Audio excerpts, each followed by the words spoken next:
노래하시죠. 선택의 기로에 서서. 우리는 매일의 삶 속에서 수많은 선택의 갈림길에 서곤 합니다. 사소하게는 중식 식당에 가서 짜장면을 먹어야 할지 아니면 짬뽕을 먹어야 할지 고민을 하죠. 지금 다니는 직장을 계속해서 다녀야 할지 아니면 새로운 직장을 알아봐야 할지, 혹은 이 사람과 결혼을 해야 할지 말아야 할지 등의 중요한 선택의 기로 앞에서 늘 고민을 합니다. 80년대 초 LG의 전신인 금성사에서 전자제품을 출시할 때마다 나왔던 대단히 유명한 광고 문구가 있습니다. 혹시 뭔지 아십니까? 순간의 선택이 10년을 좌우합니다. 네, 이 문구죠.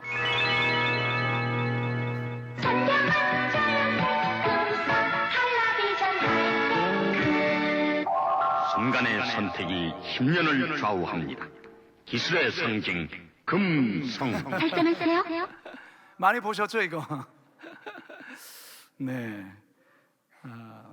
순간의 선택이 몇 년을 좌우한다고요? 10년을 좌우한다. 당시에는 대단한, 이 제품을 사면 10년은 보장된다라는 것이죠. 이 슬로건은 1981년에 처음 만들어져서 꽤 오랜 기간 동안 사용되면서 소위 대박을 친 광고 문구입니다. 소비자들이 전자제품을 고를 때마다 이 광고에서 나오는 이 문구가 계속 귓가에 맴돌면서 결국 이 회사 제품을 사게 하고, 소비자가 구입한 후에는 선택을 참 잘했다, 이러한 마음을 느끼게 했습니다. 자, 그런데 여러분, 순간의 선택이 10년이 아니라 만약에 영원을 좌우하는 선택이라고 한다면, 여러분 그 선택 앞에서 우리는 대단히 고민하지 아니할 수 없을 겁니다. 오늘 본문에서 등장하는 이 가나안 땅의 기브온 주민들이 지금 그와 같은 중대한 선택의 기로에 서 있습니다. 이 한 번의 선택이 개인은 물론이거니와 민족의 운명이 걸려있는 선택입니다. 그렇다면 과연 이들이 이 중대한 선택 앞에 어떠한 선택을 하는지, 그리고 그들의 선택을 통해서 오늘 하나님께서 우리들에게 말씀하시고자 하시는 주의 음성이 무엇인지 다 같이 본문을 통하여 하나님의 살아계신 음성 듣게 되기를 주님의 이름으로 축원합니다. 한번 따라하겠습니다. 군중 심리에 따라 선택하면 안 됩니다. 여호수아의 군대에 의해서 초롱성인 여리고성이 무너지고 이어서 아이성까지 차례로 진멸되었다는 소식이 가나안 땅에 삽시간에 퍼지면서 가나안 전체가 발칵 뒤집히게 됩니다. 이미 요단 동쪽에 자리하고 있던 아주 강했던 바산 왕 옥과 그리고 아모리 왕 시온이 이스라엘 백성들에게 패퇴되었다는 소식에 모두가 놀라기는 했지만 이 정도일지는 몰랐습니다. 가나안 땅의 모든 주민들이 다음 차례가 자신일 수도 있겠다라는 이 큰 두려움에 휩싸이게 됩니다. 그래서 가나안의 7 족속들이 왕들이 모여서 오랜 회의 끝에 중대한 결정을 합니다. 7 족속 모두가 총단결해서 여호수아의 군대와 맞서 싸우자는 것이죠. 결상전을 벌이자는 거였습니다. 오늘 보면 1절과 2절입니다. 시작. 2일 후에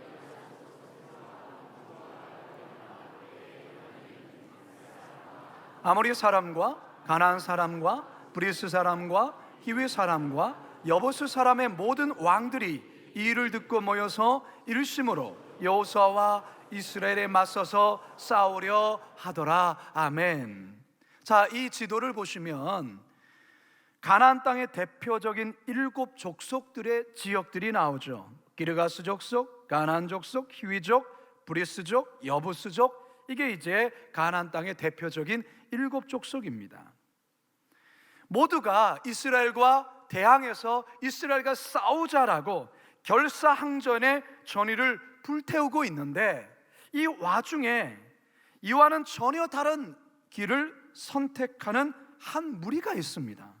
다름 아닌 히위 족속에 속하는 기브온 주민들입니다. 과연 이들이 어떠한 선택을 할까요? 본문 6절입니다. 시작. 그들이 길갈 진영으로 가서 여호수아에게 이르러 그와 이스라엘 사람들에게 이르되 우리는 먼 나라에서 왔나이다. 이제 우리와 조약을 맺읍시다 하니. 이 기브온은 지리적으로 예루살렘 북서쪽 약 9km 지점에 위치한 곳에 있습니다. 낮고 작은 여러 개의 산들로 이루어진 산지에 사는 자들이 이 기브온 주민들입니다.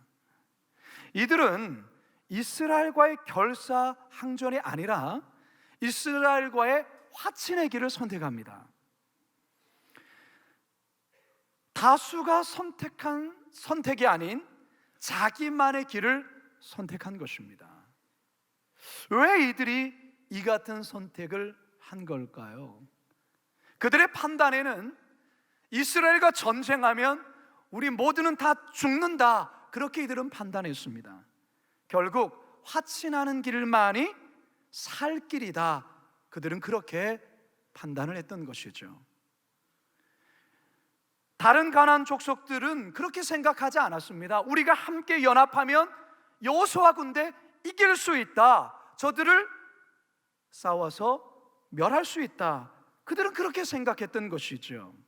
자, 여러분, 누구의 선택이 과연 옳은 선택일까요? 결론부터 말씀드리자면 기브온 주민들의 선택이 결국 옳은 선택으로 밝혀지죠.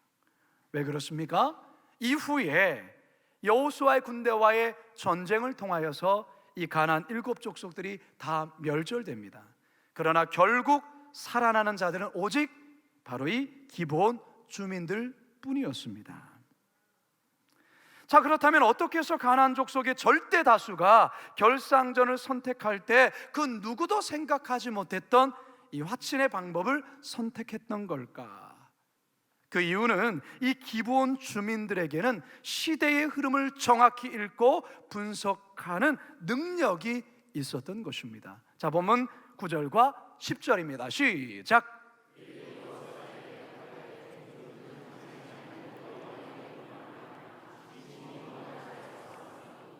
이는 우리가 그의 소문과 그가 애굽에서 행하신 모든 일을 들으며 또 그가 10절입니다. 또 그가 요단 동쪽에 있는 아모리 사람의 두 왕들 곧 헤스본 왕 시온과 아스타롯에 있는 바산 왕 옥에게 행하신 모든 일을 들었음이니이다. 사실 이들의 이 같은 선택, 화친을 선택한 이 선택은 대단히 위험한 선택이에요. 왜냐? 이스라엘과의 화친은 곧 동맹국들과의 배신행위예요. 이들의 무서운 보복이 뒤따를 수 있어요. 어쩌면 이들의 선택은 왕따의 길을 가는 그 길을 선택한 것과 마찬가지죠. 여러분, 우리가 인생을 살아가면서 뭔가를 선택할 때 사실은 절대 다수의 결정에 무조건적으로 따르려고 하는 경향이 사실 우리 인간들에게는 있습니다. 즉, 군중 심리에 따라서 결정하는 경우들이 많이 있어요. 여러분, 군중 심리가 무엇입니까? 군중 심리가 사전에 이렇게 설명하더라고요. 많은 사람이 모여 있을 때의 자제력을 잃고 쉽사리 흥분하거나 다른 사람이 언동에 따라 행동하는 일시적이고 특수한 심리 상태. 사실 절대 다수가 뭔가를 선택하면 그 선택이 그냥 옳아 보이고 그냥 괜찮아 보이는 그런 느낌이 있지 않습니까?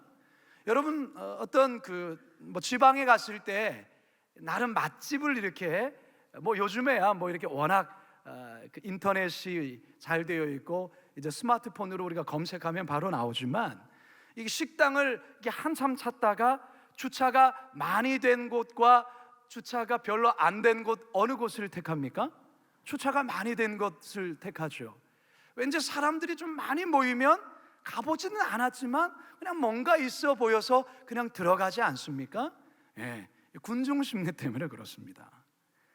여러분, 남대문 시장 같은 곳에 가서 사람들이 그냥 많이 모여 있으면 굳이 안 사도 되는 물건을 그냥 사게 되는 경우들이 있지 않습니까? 그냥 그 분위기 속에서 그냥 많은 사람들이 뭔가 이렇게 모여 있고 뭔가 사게 되면 왠지 나도 사야 될 것 같은, 그런데 사서 집에 오면 늘 후회하게 되지 않습니까? 왜 그렇습니까? 군중 심리 때문에 그렇습니다. 성도 여러분, 뭔가 중대한 결정을 할 때 다수가 결정한다고, 다수가 선택한다고 무턱대고 군중 심리에 따라 결정하면 피를 볼 수 있습니다. 여러분, 다른 7 족속들이 따라간다고 하여서 무작정 따라가서는 안 된다는 것이죠. 기브온 주민들은 바로 그와 같은 군중 심리에 따라 결정하지 않습니다. 이들은 시대를 읽었습니다. 역사의 흐름을 정확히 읽었어요. 이스라엘에 대한 정보를 들었고 이들의 역사를 바라볼 때에 군중 심리에 따라서 결사항전했다가는 다 멸망하겠다라는 판단에 섰기 때문에 그들은 다수의 결정이 아닌 그들만의 선택의 길을 걸어갔던 거예요. 물론 그 길은 위험한 길이라고 말씀드렸죠. 거창고등학교를 세운 고 전영창 교장 선생님은요, 학생들에게 직업을 선택함에 있어서 10가지의 계명, 10계명을 만들었어요. 그 10계명이 좀 특이합니다. 뭐냐? 첫 번째, 월급이 적은 쪽을 택하라. 둘째, 내가 원하는 것이 아니라 나를 필요로 하는 것을 택하라. 셋째, 승진의 기회가 거의 없는 것을 택하라. 넷째, 모든 것이 갖추어진 것을 피하고 처음부터 시작해야 하는 황무지를 택하라. 다섯째, 앞을 다투어 모여드는 곳을 절대 가지 마라. 아무도 가지 않는 곳으로 가라. 여섯째, 장래성이 전혀 없다고 생각되는 곳으로 가라. 일곱째, 사회적 존경 같은 건 바라볼 수 없는 곳으로 가라. 여덟째, 한가운데가 아니라 가장자리로 가라. 아홉째, 부모나 아내나 약혼자가 결사 반대하는 곳이면 틀림없다, 의심치 말고 가라. 열째, 왕관이 아니라 단두대가 기다리고 있는 곳으로 가라. 1부 때도 그랬는데 2부 때도 아멘 하지 않는군요. 사실 참 어려운 말이 있지 않습니까? 근데 뭘 말하는 것입니까? 모두가 선택하는, 무작정 따라가는 그 같은 선택 말고 혼자만의 길을 개척하라는 거예요. 어쩌면 그 길이 성공의 길이다. 다수가 따라가는 것을 무조건 따라갔다는 성공이 아니라 실패한다. 오히려 아무도 가지 않은 그곳을 가서 개척할 때 성공할 수 있음을 얘기하는 거예요. 여러분, 우리 예수님께서도 일찍이 산상순을 통해서 이러한 말씀을 주셨어요. 마태복음 7장 13절과 14절입니다. 시작. 좁은 문으로 들어가라. 멸망으로 인도하는 문은 크고 그 길이 넓어 그리로 들어가는 자가 많고 생명으로 인도하는 문은 좁고 길이 협착하여 찾는 자가 적음이라. 아멘. 성도 여러분, 그렇습니다. 바라기는 중요한 선택의 상황에서 군중 심리에 따라 선택하지 마시고 하나님의 말씀과 진리이신 예수님을 통해 시대를 정확히 읽고 잘 분별하심으로 순간순간 올바르게 잘 선택하시는 우리 성도들 되시기를 주님의 이름으로 축원합니다. 두 번째, 따라하겠습니다. 체면과 자존심을 앞세우면 안 됩니다. 오늘 본문에 보면요, 이 기브온 주민들이 이스라엘과 화친을 맺는 과정에서 아주 웃긴 해프닝이 벌어져요. 3절에서 6절 같이 한번 읽어봅니다. 시작.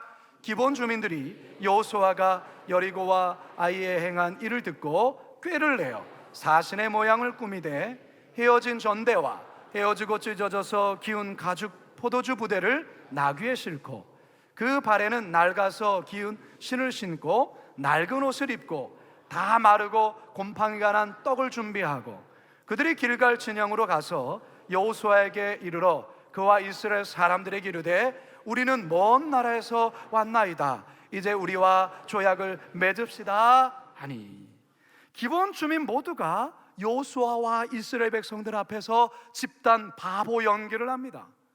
그들은 아주 먼 나라에서 온 사신처럼 꾸미고 옷과 신발 그리고 포도주 가죽 부대를 모두 낡고 다른 것으로 치장하고는 아주 불쌍하고 가엾은 몰골로 여호수아 앞에 나와 화친을 요청합니다.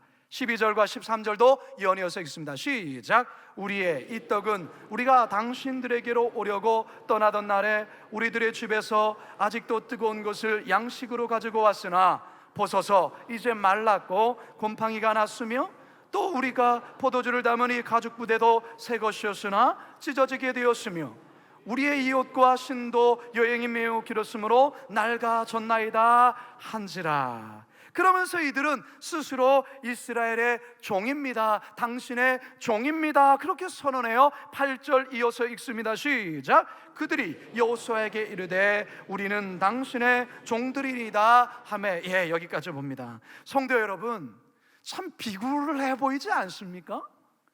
왜 이들이 이렇게까지 합니까? 왜 바보 연기를 합니까? 여러분의 기부원 이 주민들이 대단히 비리비리한 연약한 족속일까요? 아니에요. 여러분이 기부원 이 주민들, 이들은 대단히 큰 도성 안에 살았고요, 꽤 강한 족속으로 총평이 난 이들이에요. 본문 10장 1절과 2절에 그 내용이 기록되어 있어요. 함께 읽습니다. 시작. 또 기브온 주민이 이스라엘과 와친하여 그 중에 있다함을 예루살렘 왕 아도니세덱이 듣고 크게 두려워하였으니 이는 기브온은 왕도와 같은 큰 성임이요 아이보다 크고 그 사람들은 다 강함이라. 이들은 대단히 강한 사람들이에요. 굉장히 큰 성을 갖고 있어요. 근데 왜 이들이 집단 바보 연기를 하면서까지 비굴한 모습으로 이스라엘과 화친을 요청하는 겁니까? 지금 이들의 문제는 민족이 사느냐 죽느냐의 문제가 달려있기에 이들은 자신의 자존심, 민족적 자존심이 지금 중요한 것이 아니라 판단한 거예요. 사실 이스라엘은 가나안의 어떤 족속들과 절대 언약을 맺을 수 없습니다. 이것을 기브온 주민들이 알고 있었어요. 그래서 이들이 하나의 꾀를 낸 거예요. 지혜를 낸 거예요. 자신들은 이 가나안 땅에 사는 사람들이 아니라 저 먼 땅에서 사는 사람인데 당신들의 명성을 듣고 이렇게 멀리서 왔습니다, 그렇게 연기를 하고 있는 거예요. 그래야 이스라엘과 화친을 맺을 수 있거든요. 그런데 이 화친을 맺는 과정에서 동등한 관계에서의 화친이 아니에요. 자신들은 이스라엘의 종이 되겠다, 그렇게 말하고 있어요. 민족적 자존심 모두 다 내어던진 선택이죠. 왜 이들이 이런 모습까지 왜 그렇게 하냐라는 거예요. 죽느냐 사느냐의 문제이기 때문에 그래요. 지금 중요한 건 자존심 최면이 아니에요. 그것을 앞세운다면 절대로 이렇게 할 수 없죠. 절대로. 그러나 지금 중요한 것은 어떻게 해야 사느냐라는 이와 같은 중요한 문제 속에서 그들의 판단은 종이라는 이스라엘의 종이 되어질지언정 그렇게 화친을 맺어야 살 수 있다고 그들은 판단했던 것이죠. 그래서 자신을 완전히 낮추고 이스라엘의 종의 길을 선택했던 것입니다. 성도 여러분, 우리 예수님조차 우리를 살리기 위해서 자신의 모든 체면, 자신의 모든 자존심 다 내려놓고 종이 된 사실을 여러분 아십니까? 종이 되어야만 우리를 살릴 수 있게 그는 온 우주의 왕이셨고 창조 주셨지만 기꺼이 그 왕자의 자리를 포기하시고 가장 낮은 이 땅에 기꺼이 종으로 오셨다는 사실을 여러분 아시냐라는 거예요. 죄를 모르시는 그분이 죄인이 되셨습니다. 절대자이신 그분이 가장 나약한 갓난아이로 이 땅에 오셨습니다. 온 우주 만물을 창조하신 그분이 엄마의 돌봄과 도움이 아니고서는 스스로 생존할 수 없는 가장 낮은 나약한 존재로 이 땅 가운데 친히 스스로 찾아오셨습니다. 무엇 때문입니까? 누구 때문입니까? 바로 저와 여러분을 살리기 위해서. 저와 여러분을 살리시기 위하여 그분 스스로가 종이 되어 이 땅에 오셨어요.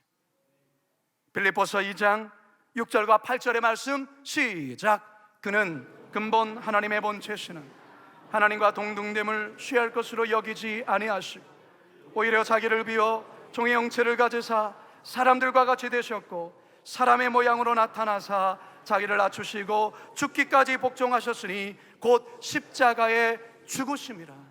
예수 그리스도께서 자신의 그 모든 것을 다 내려놓으셨기에, 그래서 이 땅에 기꺼이 종으로 찾아오셨기에 저와 여러분들이 구원을 받고 이 자리에 앉아서 하나님을 예배할 수 있는 거예요. 그분의 선택이, 예수 그리스도의 선택이 종으로의 선택이었기에 우리가 살게 된 거예요.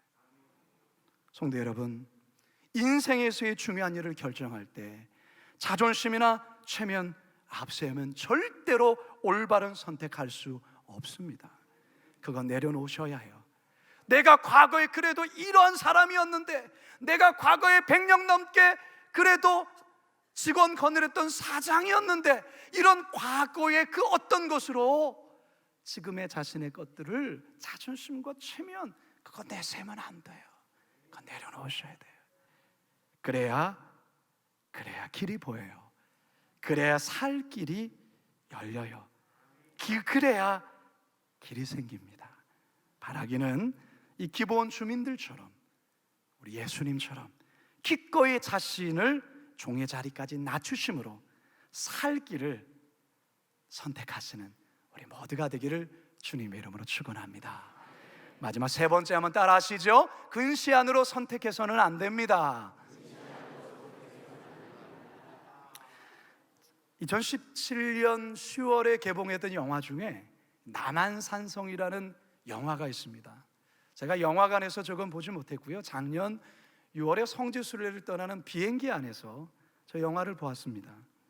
근데 제가 이 영화를 보면서 여러 장면 속에 여러 번 울컥울컥거렸습니다. 굉장히 감동을 많이 받았어요. 이 영화는 1636년 인조 14년해에 발생한 이 병자호란을 배경으로 만든 영화입니다. 1636년 4월에 후금은 국호를 청으로 바꾸면서 조선의 새로운 군신 관계를 요구합니다. 청의 압박이 점점 거세어지자 이에 대한 조선의 조정은 이 두 의견으로 나뉘어져요. 청과의 화친을 통해 후위를 도모하자는 이 주화파, 이와는 다르게 청과 맞서 싸워서 대의를 지키자는 이 척화파, 이 파가 굉장히 첨예하게 대립을 합니다. 조선의 왕 인조는 처음에 척화파의 손을 들어서 청의 요구를 받아들이지 않습니다. 그러자 1636년 12월에 청은 대군을 이끌고 조선을 침략하면서 병자호란이 발발합니다. 청이 순식간에 한양의 근처에 다다르자 인조는 광화도로 피신하려 하지만 길이 막혀서 결국 가까운 남한산성으로 피하게 되고, 점점 좁혀오는 청의 공격에 남한산성이 고립되고 맙니다.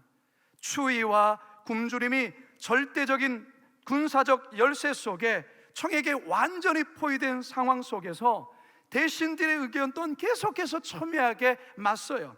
순간의 치욕을 견디고 나라와 백성을 지켜야 된다는 이조 판서 최명길과, 그리고 청의 치욕스러운 공격에 죽을지언정 끝까지 맞서 싸워 대의를 지켜야 된다는 예조 판서의 김상현의 이 날카로운 대립이 이 영화의 분위기를 전체적으로 이끌어가요.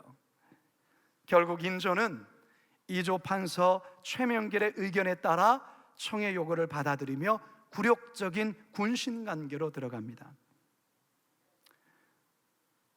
자칫 조선이 다 멸망될 수 있던 상황 속에서 사실 겨우 살아남게 되죠. 저는 이 말씀을 준비하면서 아마 이 기본 주민들 사이에도 이와 같은 이 두 충신의 첨예한 의견 대립이 있었지 않았을까 생각을 했어요. 가나안 7족속들과 합세해서 이스라엘과 결상전을 해야 된다, 그런 의견도 분명히 있었을 거예요. 그러나 지금 당장보다는 먼 미래를 위해서 일보 후퇴하자는 의견이 있었던 것이죠. 결국은 후자 쪽의 의견이 받아들여졌고 이스라엘과 화친을 통해 기브온만 멸절되지 않고 살아나게 됩니다. 비록 이스라엘의 종이 되지만 여러분, 이후에 이들이 이스라엘 종이 되지만 어떤 일을 하는 종이 되냐? 아주 귀한 일을 감당합니다. 여호수아 9장 27절 함께 읽겠습니다. 시작. 그날에 여호수아가 그들을 여호와께서 택하신 곳에서 회중을 위하여 여호와의 제단을 위하여 나무를 베며 물을 깃는 자들로 삼았더니 오늘까지 이르니, 하나님과 전혀 상관없었던 이방 족속들, 기본 주민들, 멸절되어야만 했던 이들이 살아남았을 뿐만 아니라 하나님의 제단에서 하나님을 섬기는 자들로 평생을 살게 된 것입니다. 여러분, 영적으로 볼 때 이게 얼마나 큰 축복인지 몰라요. 이게 바로 지금 당장이 아닌 앞날을 바라보며 두보 전진을 위한 일보 후퇴를 선택한 결정 때문이죠. 만일의 기본 주민들도 지금 당장의 안목으로 근시 안으로 모든 것을 선택하고 결정했다면 이러한 결과는 없었을 겁니다.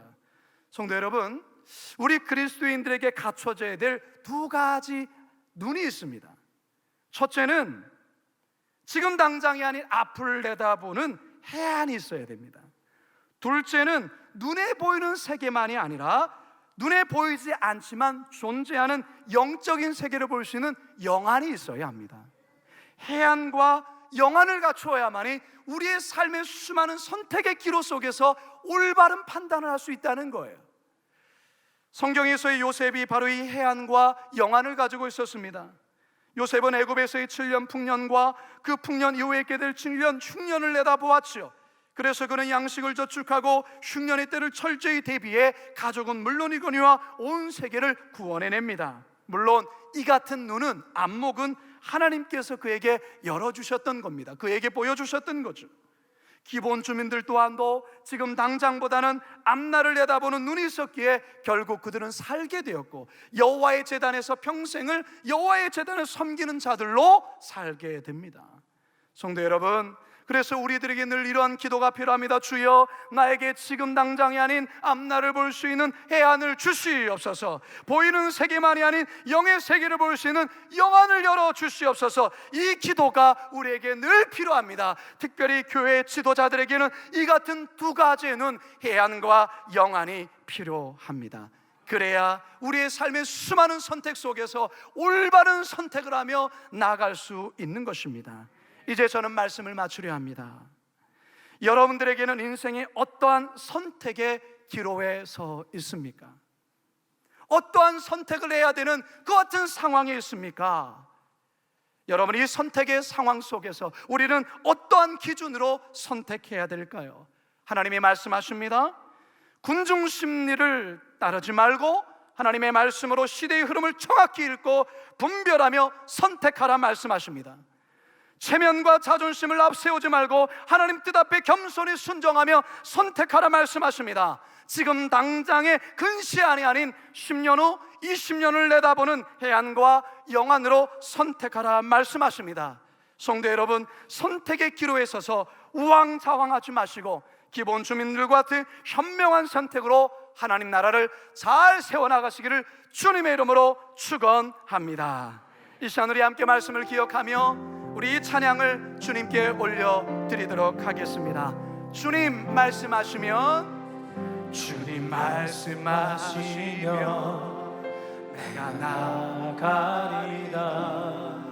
주님 뜻이 아니면 우리 자리에서 다 일었을까요? 내가 멈춰서리다. 나의 가고 서는 것 주님 뜻에 있으니 오 주님 나를 이끄소서. 우리 다시 한번 고백합니다. 주님 말씀하시면, 주님 말씀하시면 내가 어떤 선택을 해야 됩니까? 나아가야 합니다. 주님 뜻이 아니면 어떻게 선택해야 됩니까? 내가 멈춰서리다. 아멘. 나의 가고 서는 것 주님 뜻에 있으니 오 주님 나를 이끄소서. 뜻하신 그곳에 나 있기 원합니다. 이끄시는 대로 순종하며 살아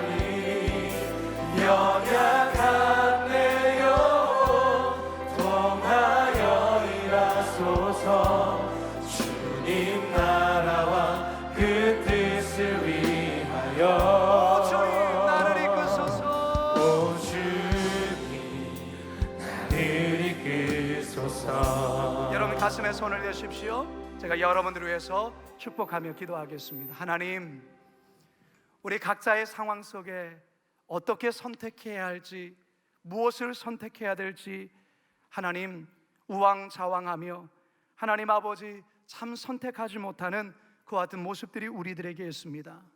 하나님, 오늘 말씀을 통하여 우리가 어떤 기준으로 삶에서의 선택을 해야 될지 주의 말씀을 들었습니다.